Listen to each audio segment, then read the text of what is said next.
নমস্কার, আমি কৃষ্ণনগরের সাংসদ মহুয়া মৈত্র বলছি। এই মেসেজটা, এই ভিডিওটা আমাদের বিজেপির ছোট্ট ছোট্ট মহিলা কর্মীদের জন্য। আপনাদের একটা ভিডিও দেখলাম, কালকে আমায় কেউ পাঠালো, সংবাদ মাধ্যমে বোধহয় দিয়েছেন, যে কালকে কৃষ্ণনগর কোর্টে কোনো একটা কেসে সামান্স হয়নি, কিন্তু কোনো হিয়ারিং ছিল। যাই হোক, আপনারা আমার অধীর অপেক্ষায় ছিলেন।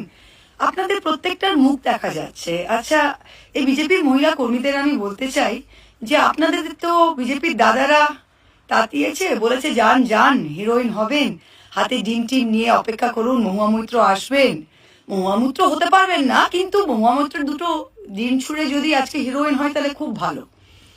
আচ্ছা, মহুয়া মৈত্র উজ্জ্বল বিশ্বাস নয়। প্রত্যেকটা দিদিমণিকে বলি, বিজেপির সুন্দর সুন্দর মহিলা কর্মীদের, যে রাজনীতি আমিও করেছি, আপনারা অন্য পার্টি করেন, কিন্তু একটা সিস্টেমের মধ্যে রাজনীতি করতে হয়।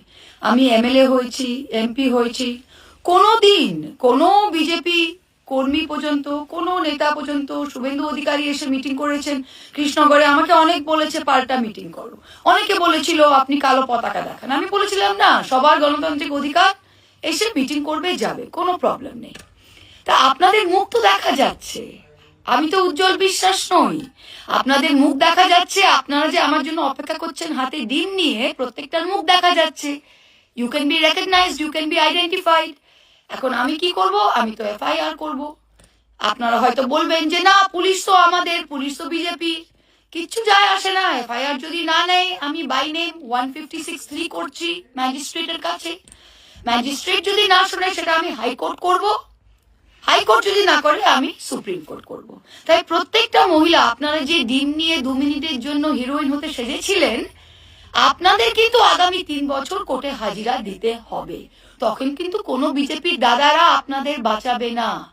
আপনারা মধ্যবিত্ত শিক্ষিত পরিবারের, দেখে তো মনে হচ্ছে ভালো কাপড় জামা পরা, সুইটলি দাঁড়িয়ে আছেন, তাই আমিও আপনাদের ভালো চাই। তাই মহুয়া মৈত্র নির্বাচিত সাংসদ। মহুয়া মৈত্র কেবল কৃষ্ণনগরের 4টে ওয়ার্ডে জিতে আসেনি, মহুয়া মৈত্র পুরো কৃষ্ণনগর লোকসভা কেন্দ্র থেকে নির্বাচিত সাংসদ। বুঝতে পারলেন? 60,000 ভোটে লিড পেয়ে আমি এই কেন্দ্র থেকে জিতেছি। তাই 2029 অব্দি আমি এমপি আছি, এবং আমি দাপটে সসম্মানে নিজের এলাকায় থাকি এবং থাকবো। তাই আপনারা যদি বিজেপি দাদাদের কথা শুনে ক্যামেরার উপরে নিজের মুখ দেখিয়ে দিন নিয়ে দাঁড়িয়ে থাকেন, তাহলে আগামী দিনে 156(3)টাও আপনারা ফেস করবেন। আগামী দিনে হাইকোর্ট, সুপ্রিম কোর্টে হাজিরা দিতেও কিন্তু আপনাদের যেতে হবে। এই সুন্দর মিষ্টি কথাগুলো আপনাদের জানিয়ে রাখলাম। অনেক ধন্যবাদ।